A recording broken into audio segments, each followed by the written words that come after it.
Hello everyone. तो प्यारे बच्चों, आइए आज हम शुरू करते हैं कक्षा 8th का वर्कबुक का गणित का अध्याय नंबर 1। तो गणित का अध्याय नंबर 1 है परमेय संख्याएं। इसमें हम आपको बता दें 1 से 15 नंबर पेज तक मैंने पिछले जो मेरे 5 वीडियो हैं उनमें part 1, part 2, part 3, part 4, part 5 में बना दिया है। आज हम 15 नंबर पेज से आगे 16 नंबर पेज से शुरू करेंगे। तो यहाँ पर सबसे पहले दिया हुआ है नीचे दी गई संख्याओं के व्युत्क्रम लिखो। तो यहाँ पर संख्या दी है, ये व्युत्क्रम लिखा है, संख्या व्युत्क्रम। तो व्युत्क्रम का मतलब होता है अंश को हमने हर में बदल देना है और हर को अंश में बदल देना है। जैसे यहाँ पर 4 अकेला अंश है तो इसके नीचे अगर हम 1 लगा लें तो ये 4/1 है और व्युत्क्रम उल्ट जाएगा, 1 ऊपर आ जाएगा और 4 नीचे, यानी अंश हर बन जाएगा और हर अंश। इस तरह 13 है तो 13/1 हो गया, तो ये 1/13 हो गया। और -3/1 करेंगे तो ये 1/-3 हो जाएगा। तो इस तरह से अंश को हमने हर में और हर को अंश में बदल देना है। इस तरह दूसरे और भी यहाँ पर -7 है तो इसका 1/-7 हो जाएगा, 2/3 का 3/2 और 4/5 का 5/4 हो जाएगा। तो आपको बता दें, आप देख रहे हैं नंबर 1 चैनल BMC वैदिक मैथ क्लासेस। तो इस चैनल को सब्सक्राइब करना ना भूलें। अपने दोस्तों मित्रों को इस वीडियो को ज़्यादा से ज़्यादा शेयर करें और उन्हें भी इस चैनल को सब्सक्राइब करने के लिए कहें। वीडियो को लाइक भी ज़रूर करें। तो 6 नंबर सम में यहाँ पर लिखा हुआ है रिक्त स्थानों को भरो। तो फर्स्ट के ए में लिखा है 2 गुना ब्रैकेट में 3 + 5। तो यहाँ पर अगर 3 और 5 को हम जोड़ेंगे तो ये 8 हो जाएगा। 8 को 2 के साथ गुना करेंगे तो 8 दूनी 16 आ जाएगा। इस तरह दूसरी ओर यहाँ पर लिखा है 2 गुना 3 + 2 गुना 5। तो 3 और 5 की 2 के साथ बारी बारी से गुना यहाँ की गई है। तो ये 3 को 2 के साथ गुना करेंगे तो 3 दूनी 6, 2 को 5 के साथ गुना करेंगे तो 5 दूनी 10। तो दोनों को जोड़ेंगे तो ये 16 आ जाएगा। इस तरह से हमें यहाँ पूछा है क्या इनकी गुना 2 गुना 3 जोड़ 5 ब्रैकेट में दूसरी ओर 2 गुना 3 + 2 गुना 5 बराबर है। तो हम लिख देंगे हाँ, क्योंकि दोनों की गुना 16 आ रही है। तो इस तरह प्यारे बच्चों आपने कुछ और पूर्ण संख्याएं लेकर, जैसे मैंने 4, 6, 7, 2, 4, 5 ली हैं तो इनको सॉल्व किया तो यहाँ पर 52 आ रहा है। 6 और 4 7 को जोड़ेंगे तो ये 13 हो जाएगा। 13 को 4 के साथ गुना करेंगे तो ये 52 आ जाएगा। यहाँ पर 4 और 6 की गुना करेंगे तो 6 चौका 24 आएगा और 4 और 7 की गुना करेंगे तो 28 आएगा। इनको जोड़ेंगे तो ये फिर से 52 यानी 52 बन जाएगा। तो दोनों और बराबर है। तो इस तरह हमने एक और एग्जांपल ली है 2 गुना 4 प्लस ब्रैकेट में 5। तो इनकी गुना 18 आ जाएगी। इनको सॉल्व करेंगे इस तरह 2 गुना 4 2 गुना 5 को सॉल्व करेंगे तो ये भी 18 आ जाएगा। तो ये दोनों बराबर हैं, इनके लिए हाँ लिखेंगे हम। अगला जो बी पार्ट है 2 गुना ब्रैकेट में 3 + 5। तो यहाँ पर 2 - 2 है जो पूर्णांक संख्या ली है। इस तरह 3 और 5 को जोड़ेंगे तो 8, 8 की -2 के साथ गुना करेंगे तो -16 आ जाएगा। इस तरह यहाँ पर -2 और 3 की गुना करेंगे तो -6, 5 और 2 की गुना करेंगे तो -10। इन दोनों को जोड़ेंगे तो ये -16 आ जाएगा, यानी दोनों बराबर आ रहे हैं। तो हमने यहाँ पर हाँ लिख देना है। ये पूछा है हमसे बराबर है कि नहीं, तो हाँ। इस तरह अन्य पूर्णांक संख्याएं ली हैं प्यारे बच्चों -4, 2 और 3, दूसरा -5, 3 और 4, और इनको मैंने यहाँ पर सॉल्व किया है आपके लिए। तो ये भी बराबर आ रहे हैं। पहले में -20 और -20 बराबर है, दूसरे में -35 और -35 बराबर है। तो इनका भी हाँ लिखना है। इसके बाद परमेय संख्याओं के बाद यहाँ पर पूर्णांकों के बाद परमेय संख्या ली गई हैं सी पार्ट में 2 गुना 3 ब्रैकेट में यहाँ पर लिखा है 3/4 + 5/6। तो पहले आपने इस ब्रैकेट को हल करना है। तो ब्रैकेट को हमने कैसे हल किया, 6 और 4 का एलसीएम लिया, 4 और 6 का एलसीएम 12 आएगा। तो 4 को इसके साथ डिवाइड करेंगे तो 3, 3 को 3 के साथ गुना करेंगे तो 3 9। फिर हमने 6 के साथ डिवाइड किया, 12 को 2 आ गया, 5 के साथ गुना की तो ये 10 आ गया, यानी ये 19/10 आ गया। और ऊपर हमारे पास जो 2/3 है, ये वाला 2/3, इसके साथ हम इसको गुना करेंगे तो ये 2 एकम 2 और ये जो यहाँ पर 12 है ये इसके साथ कट जाएगा तो ये 6 आ जाएगा। तो 19 एकम 19 आ गया और नीचे 6 दिए 18 आ गया। तो 19/18 हमारे पास यहाँ इसको सॉल्व करके आ गया है। इस तरह इधर हम सॉल्व करेंगे 2/3। पहले इसको 3/4 के साथ गुना किया है, फिर इसको 2/3 को 6/5 के साथ गुना किया है। तो ये 3 के साथ 3 कट गया, 2 एकम 2, 2 दूनी 4, तो ये हमारे पास 1/2 आ गया। प्लस अब इनको किया तो 2 एकम 2, 3 दूनी 6, तो ये हमारे पास 5 एकम 5 और नीचे तियो तियो 9 आ गया। 2 और 9 का एलसीएम लेंगे तो 18 आ जाएगा और ऊपर हमारे पास आ जाएगा 9 दूनी 18 और यहाँ पर आ जाएगा 5 दूनी 10। तो इसको जोड़ेंगे तो ये भी हमारे पास 19/18 आ जाएगा। तो इस तरह यहाँ पर मैंने आपके लिए सॉल्व भी करके छोड़ा है ये। तो 5/9 को जोड़ेंगे तो ये 19/18 आ गया। तो दोनों और हमारी वैल्यू 19/18 आ रही है। तो इसका वैल्यू हमने ये बराबर है दोनों मान, तो हाँ लिख देना है। इस तरह प्यारे बच्चों आगे मैंने कुछ और एग्जांपल आपके लिए ली है, जैसे 5/2 गुना 4/3 प्लस 5/7, इसको सॉल्व यहाँ पर किया हुआ है तो ये 215/42 आ रहा है। इस तरह दूसरी ओर 5/2 गुना 4/3 5/2 गुना 5/7 को गुना किया तो इसका मान भी जो है हमारे पास 215 यहाँ पर नीचे ये लिखा हुआ है 215/42 आ रहा है। तो इस तरह दोनों साइड बराबर आ रही हैं तो हमने यहाँ पर हाँ लिख देना है। तो इसको आपने देख लेना है सम को। आइए अब 17 नंबर पेज करते हैं। यहाँ लिखा हुआ है 17 नंबर पेज पर, अगर हम एक संख्या को ए, दूसरी को बी और तीसरी को सी लिखें तो जैसे ए बराबर 2, बी बराबर 3/4, सी बराबर 1/2, तो ये क्या ये लिखना सही होगा? ए गुना ब्रैकेट में B plus C A B plus A C, यानी ए को हम पहले बी के साथ गुना करेंगे तो ए बी और ए को सी के साथ गुना करेंगे तो प्लस ए सी, तो ये सही है, हम हाँ लिख देंगे यहाँ पर। इस तरह प्यारे बच्चों यहाँ पर जैसे हमने पीछे किए तो यहाँ पर ए 2 बी 4 सी 5, तो यहाँ लिखा है अपने से कुछ अन्य संख्याएं लोअर करके देखो। तो ये संख्याएं हमने ली, जैसे अगली मैंने 4 7 4 ली और फिर एक प्रमेय संख्या ली 3/2 4/5 7/3। तो जैसे मैंने पहला सम किया तो b प्लस सी में 4 और 5 को जोड़ा तो ये 9 आ गया। इस तरह ए बी, तो ए बी यानी 4 और 2 की गुना की तो 8 आ गई। तो इस तरह ए सी, ए और सी की गुना की 2 और 5 की तो ये 5 दूनी 10 आ गया। फिर ए प्लस में ए ब्रैकेट में बी प्लस सी, तो ए की वैल्यू 2 भरी मैंने यहाँ पर और बी प्लस सी हमने यहाँ 9 निकाला है तो 9 के साथ गुना करेंगे, 2 गुना 9 18 आ जाएगा। इस तरह यहाँ पर 18 आ गया और ए बी की वैल्यू जो हमने देखी है यहाँ पर 8 आई है और ए सी की वैल्यू 10 है, तो ये दोनों 8 और 10 को जोड़ा तो 18, यानी दोनों बराबर आ रहे हैं, तो मैंने यहाँ पर हाँ लिख दिया। इस तरह ये अगली जो 4 4 7 4 3/2 4/5 7/3 को मैंने यहाँ सॉल्व किया है, इसको भी आपने देख लेना, इन दोनों में भी वैल्यू हाँ आएगी। इसके बाद अगला जो सम है, तीसरा सम है जो दूसरे का ए पार्ट है 2 गुना 5 - 3। तो अब 5 में से अगर 3 को माइनस करेंगे तो 2 आएगा और यहाँ पर भी 2 है, इसके साथ हम गुना करेंगे तो ये 2 दूनी 4 आ जाएगा। इस तरह 2 और 5 को गुना करेंगे तो 10 - 2 गुना 3 को गुना करेंगे तो 6, 10 में से 6 को माइनस करेंगे तो ये 4, यानी दोनों और 4 बराबर आ रहा है, तो इसलिए हमने यहाँ पर हाँ लिख देना है, ये दोनों वैल्यू बराबर हैं। इस तरह आगे लिखा हुआ है कुछ अन्य पूर्ण संख्याएं लोअर करके देखो। तो ये मैंने 4 7 3 5 3 2 आपके लिए संख्याएं ली और इनको सॉल्व किया है, इनको आपने देख लेना है। ये मान दोनों का 16 16 और दूसरे का 5 5 यहाँ पर बराबर आ रहा है। आगे बी पार्ट में हमने यहाँ पर -2 और ब्रैकेट में 3 - 5 लिया, तो 3 - 5 करेंगे तो ये -2 आएगा और -2 के साथ गुना करेंगे तो ये प्लस का 4 आ गया। इस तरह -2 को 3 के साथ पहले गुना की तो ये -6 आ गया, फिर -3 को 2 को 5 के साथ गुना की तो ये -10 आएगा और माइनस माइनस प्लस हो जाएगा, तो ये प्लस के 4 आ जाएंगे और यहाँ भी 4 आ रहे हैं, तो ये दोनों वैल्यू बराबर हैं, आपने हाँ लिख देना है।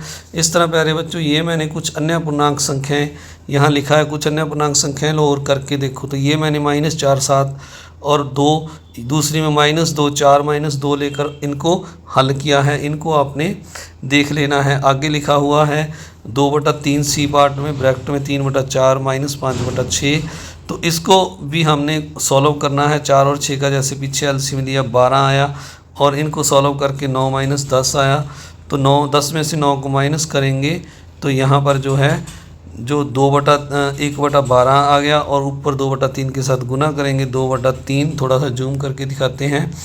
2/3 गुना में -1/12, 2 के साथ काटा 2 एकम 2 6 दूनी 12, तो इनको जब गुना किया तो 1 एकम 1 6 3 18, तो ये -1/18 आ गया।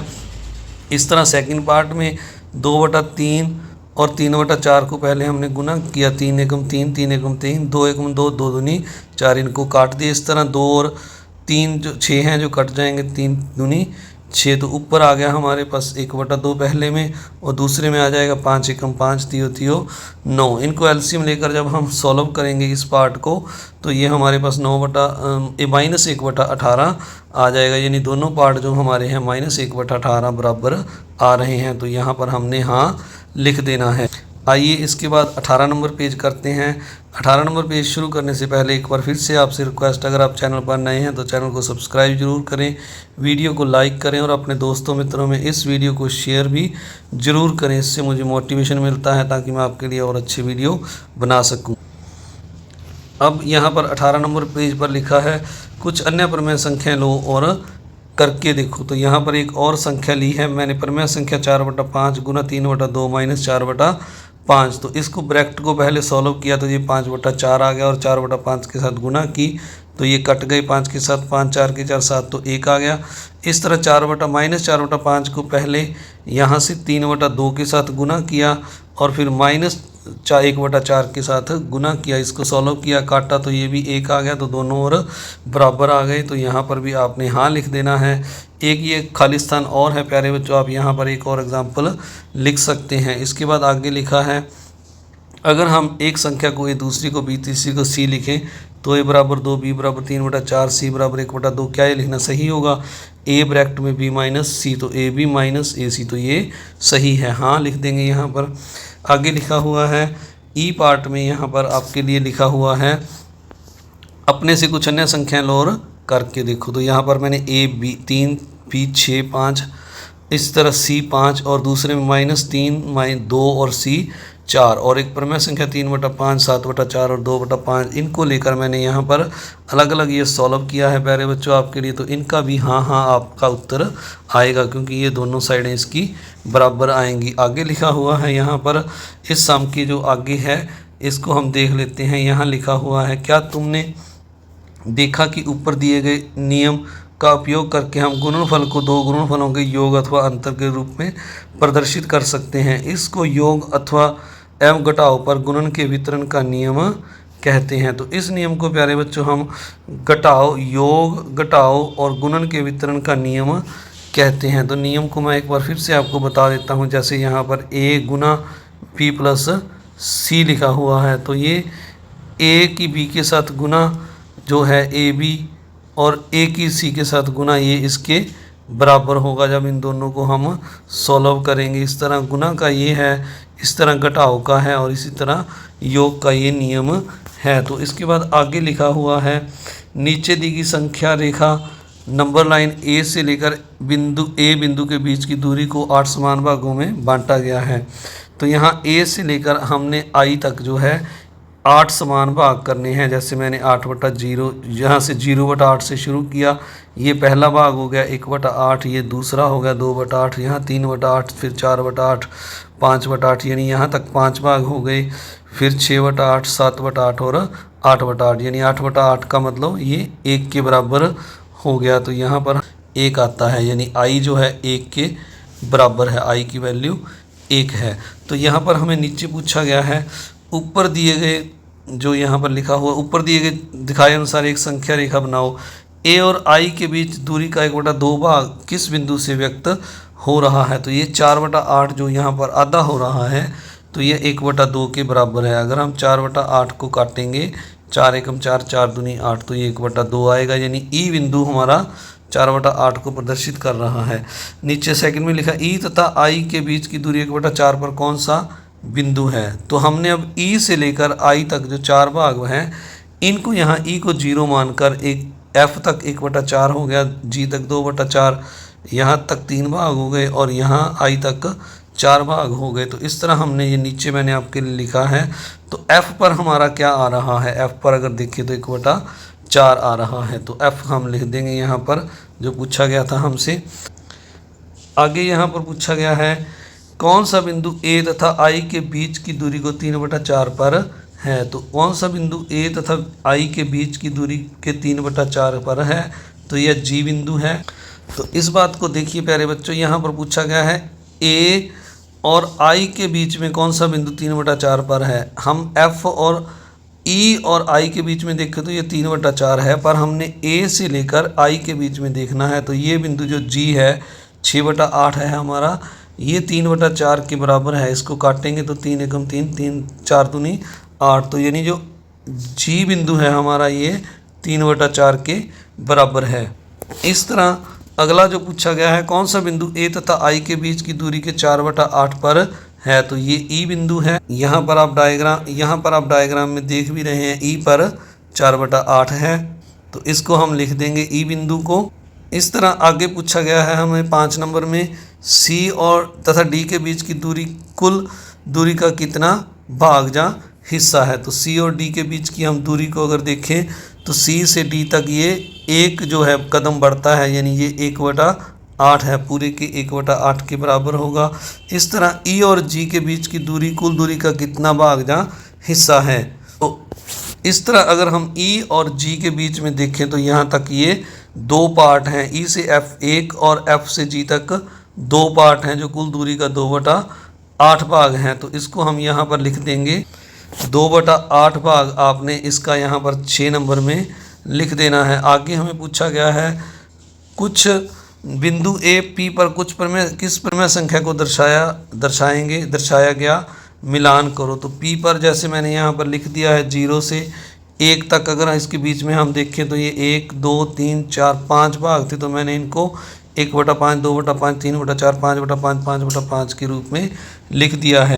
तो अगर हम देखें इसका जो P बिंदु है 3/5 पर है, तो मैंने इसके जो 3/5 जो दूसरी साइड पे था इसके साथ इसको मिलाया है। इस तरह सेकंड पार्ट में अगर हम देखें तो इसके 4 पार्ट हैं, 0 से लेकर -1 तक, तो इनको मैंने 4 भागों में बांट कर यहाँ पर -1/4 -2/4 -3/4 और 4/4 लिख दिया है। यानी अगर हम P को देखें तो P पर -2/4 आ रहा है।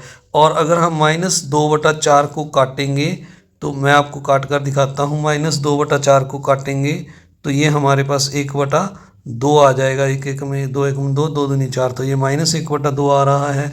तो इसलिए इसको -1/2 के साथ यहाँ नीचे मिलाया गया है। इस तरह जो दूसरे भाग हैं इनका भी इसी तरह से मिलान किया गया है। 0 से लेकर तीसरे में -1 तक 5 भाग किए गए हैं और P पर -3/5 आ रहा है, तो इसको ऊपर यहाँ मिला दिया गया है। इस तरह 4 नंबर में 0 से 1 तक 12 भाग किए गए हैं, तो इसका जो P बिंदु है इस पर 6/12 आ रहा है। और 6 को 12 के साथ काटेंगे, 6 कम 6 6 दूनी 12, तो ये 1/2 आ रहा है, तो इसके साथ यहाँ इसको मिला दिया गया। इस तरह आपने इस सम को पूरा करना है। तो आइए इसके बाद 9 नंबर सम करते हैं। इसमें यहाँ पर हमें लिखा हुआ है, निम्न प्रमेय संख्याओं को संख्या रेखा पर दर्शाओ 1/5 और -3/5। तो इसको थोड़ा सा आपको जूम करके बताते हैं संख्या रेखा पर इनको हमने कैसे दर्शाना है। तो ये सबसे पहले अगर हम यहाँ पर देखें तो ये 0 है, तो यहाँ पर 0 है, 0 के साथ जो पहला है ये 1/5 होगा, क्योंकि 0 से लेकर 1 तक हमने 5 भाग किए गए हैं, तो पहला भाग 1/5 होगा। इस तरह यहाँ माइनस वाली साइड पर भी 0 से लेकर -1 तक 5 भाग किए गए हैं, पहला -1/5 फिर -1/2/5 और ये -3/5 होगा। तो इस तरह इनको आपने संख्या रेखा पर दर्शाना है। तो आप सभी का इस वीडियो को देखने के लिए बहुत बहुत धन्यवाद। अगर आप चैनल पर नए हैं तो चैनल को सब्सक्राइब जरूर करें, वीडियो को लाइक करें और अपने दोस्तों मित्रों में शेयर भी जरूर करें। Thank you very much.